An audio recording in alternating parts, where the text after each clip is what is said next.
সংগ্রাম করেন।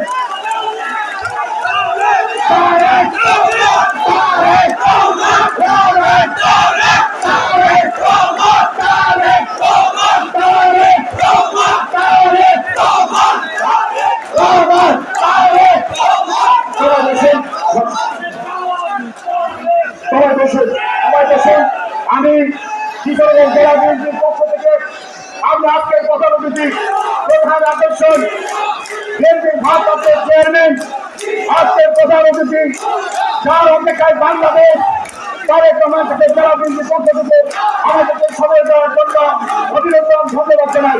প্রিয় নেতৃবৃন্দ, তোমার মতো করো। আমি বক্তব্য শেষ করছি। আমার কোনো দোয়া আছে সকলে শিক্ষক দিকে কামনা করে সবাইকে অভিনন্দন জানিয়ে আমার বক্তব্য শেষ করছি। আল্লাহ হাফেজ। বাংলাদেশ জিন্দাবাদ। শহীদ রাষ্ট্রের জন্য আমার হোক এবং ধর্মীয় জিন্দাবাদ। তারুণ্যের হোক তারেক রহমান জিন্দাবাদ জিন্দাবাদ। এই পর্যায়ে আপনাদের সামনে বক্তব্য রাখবেন আজকের এই সম্মেলনের উদ্বোধক বাংলাদেশের রাজনীতি কাটাচ্ছেন পরিচ্ছন্ন ব্যক্তিত্ব, বিএনপি পরিবারের একজন বিশ্বস্ত ঠিকানা, বিএনপির সম্মানিত মহাসচিব জনাব মির্জা ফখরুল ইসলাম আলমগীর সাহেব এখন বক্তব্য রাখবেন। জনাব মির্জা ফখরুল ইসলাম আলমগীর সাহেব এখন বক্তব্য রাখবেন।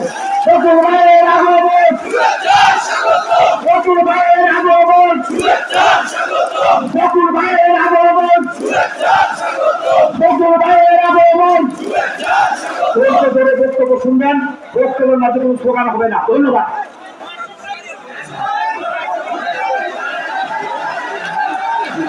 আমাদের প্রিয় কিশোরগঞ্জের বিএনপির সহকর্মী ভাই ও বোনেরা, আজকে আমাদের মাঝে উপস্থিত আছেন আমাদের দলের কান্ডারি, যাকে লক্ষ্য করে আমরা রাজনীতি করছি, যার নির্দেশনায় আমরা প্রায় 15 বছরের একটা ফ্যাসিস্ট শাসনকে নির্বাসিত করে জনগণের শাসন প্রতিষ্ঠা করবার সুযোগ সৃষ্টি করেছি। আমাদের সেই প্রধান অতিথি আমাদের নেতা তারেক রহমান। আমাদের মাঝে আজকে উপস্থিত আছে ঢাকা থেকে আগত কেন্দ্রীয় নেতৃবৃন্দ, কিশোরগঞ্জের সম্মানিত নেতৃবৃন্দ, ভাই বোনেরা। আমি এখন বক্তব্য রাখবো, কারণ বক্তব্য